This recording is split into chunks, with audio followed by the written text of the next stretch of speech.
Hey everyone, welcome to today's Explainer. We're diving right into a massive financial shift happening as we speak. Millions of people across Africa are literally bypassing traditional banking, and they're doing it using just their smartphones. So we're going to look at how peer-to-peer crypto exchanges are completely revolutionizing the digital economy there. Now, we usually hear about crypto as this wild speculative asset, right? But today we're focusing on a system that's actively changing how everyday people earn, save, send, and invest their money. It's a real game changer. Okay, so here's our roadmap for this explainer. We'll cover Africa's crypto revolution, what P2P trading actually is, how the transactions work, look at some real-world solutions, talk about managing risks, and finally, wrap up with the future of finance. Let's get into it. Section 1. Africa's crypto revolution, the boom of digital finance.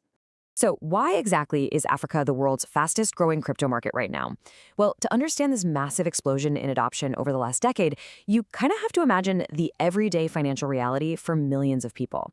You might have severely limited access to a physical bank branch. International transfers, they cost an absolute fortune. And in some cases, your local currency is literally losing value by the day because of inflation. Basically, people desperately needed an exit hatch, and mobile technology built the door. It's really an incredible contrast when you put them side by side. The traditional centralized bank branch, which, let's be honest, excludes a ton of people, is just out of the picture. Instead, the smartphone in your pocket becomes a bank branch.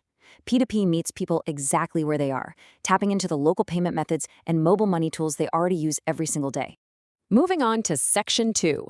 What is P2P trading? Let's demystify the jargon. Think about it like this. You aren't buying from some faceless Wall Street corporation, right? You're dealing directly with another human being. It's strictly person to person.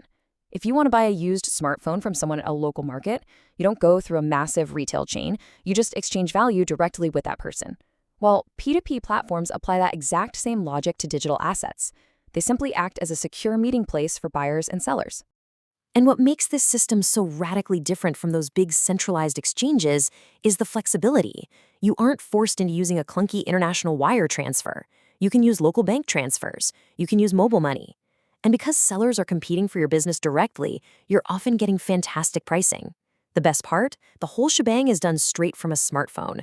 It's creating a level of financial access we just haven't seen before in developing countries.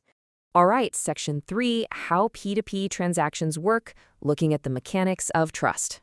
Let's walk through a quick example to see how two strangers pull this off.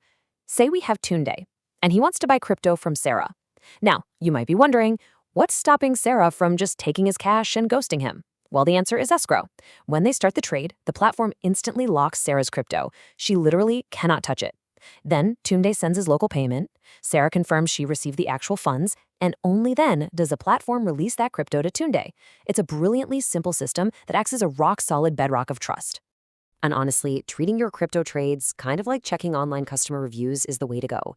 You don't have to guess who's trustworthy in this marketplace. You can easily check a seller's completion rate, see how fast they respond to messages, and read their peer reviews. If you stick to the highly rated veterans who have a long trading history, you're pretty much golden. Next up is Section 4, Real-World Crypto Solutions. Let's look beyond the trading screen. This is where we cut through the crypto hype and look at actual human utility. Imagine trying to send money from Europe back to your family in Africa.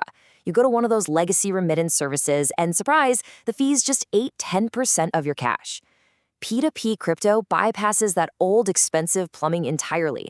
It allows for incredibly fast, cheap transfers for families, for small business imports, and for freelancers. It's not just speculation, it's a highly practical financial tool. To put that into perspective, let's look at a massive game changer for Africa's rapidly growing remote workforce.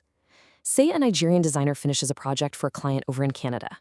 Now, waiting for a traditional bank wire could take a week, and it's going to cost a fortune in fees. Instead, the Canadian client sends crypto instantly. The designer then hops on a P2P app, sells it to a local buyer, and boom, the funds hit their mobile money account in minutes. It is completely frictionless. When you really step back and look at these transactions, this quote from our source material perfectly sums it up. It truly is a bridge connecting local economies with a global digital marketplace. It's economically empowering individuals who were honestly previously walled off from the rest of the world. Which brings us to Section 5, Managing Risks and Scams, Navigating the Market Safely. Now, we have to be real here. Where there's money, there are bad actors. But you absolutely can protect yourself. For example, if someone sends you a payment receipt, never just trust the screenshot. It could so easily be photoshopped. Always log directly into your actual bank app to verify the funds are physically there. And hey, if a buyer tries to convince you to move your chat to WhatsApp or Telegram to save on fees, run. Just run. That is a massive red flag designed to strip away your platform escrow protection. But sometimes the biggest risk is the enemy inside your own head. Managing your own fear and greed is just as critical as spotting a fake receipt. Have you ever bought something just because everyone else was? That fear of missing out, FOMO, it absolutely ruins strategies. The smartest P2P traders, they start small, they manage their risk limits, and they stick to a patient plan. They completely ignore the wild emotional swings of the market. All right, our final part, Section 6, the future of finance and what's next for the digital economy.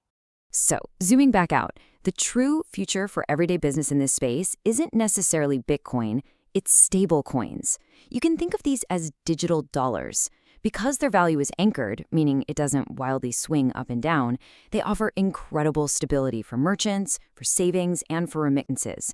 It gives you all the speed and freedom of crypto, but with zero price anxiety. And it's all being driven by a brand new generation of digital entrepreneurs.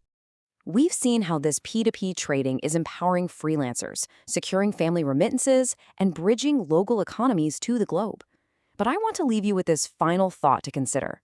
As this technology continues to mature, what happens to global financial equality when a farmer with a smartphone in Kenya has access to the exact same powerful financial infrastructure as a Wall Street trader? The playing field is literally leveling before our eyes. Thanks so much for exploring this transformation with me today.